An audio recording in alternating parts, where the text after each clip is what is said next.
मेहदी रचैलू तू तो पियावा के नाम के, मेहदी रचैलू तू तो पियावा के नाम के। भोरे बापी दाई तू भुला जइबू शाम के, भोरे बापी दाई तू भुला जइबू शाम के।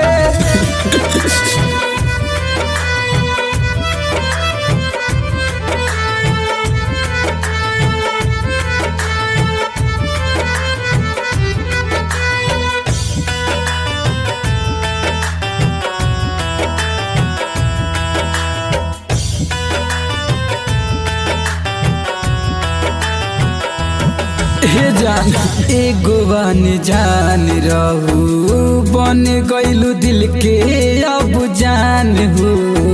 तोहरे के खोजे अखिया चके में आई तू हमार जान हो। हे जान काहे छोड़ के जाता रहू, एगो बन जान रहू, बन गइलू दिल के अब जान हो। तोहरे के खोजे अखिया चके में आई तू हमार जान हो।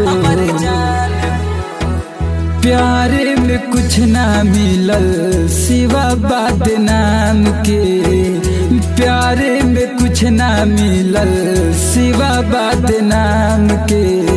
भोरे बापी दाई तू भुला जइबू शाम के, भोरे बापी दाई तू भुला जइबू शाम के।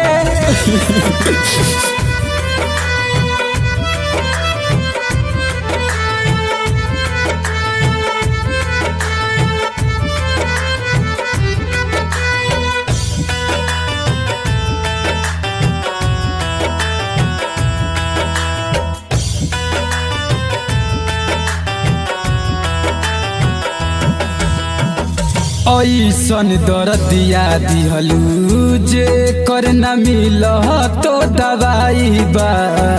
राइटर सोनू संजीत कहे अभय हर जाइबा। ऐसन दर्दिया दिहलू जे कर न मिल तो दवाई बा।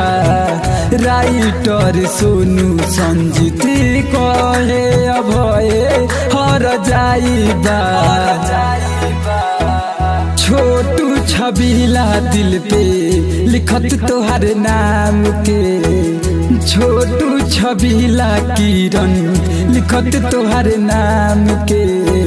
भोरे बापी दाई तू भुला जइबू शाम के, भोरे बापी दाई तू भुला जइबू शाम के।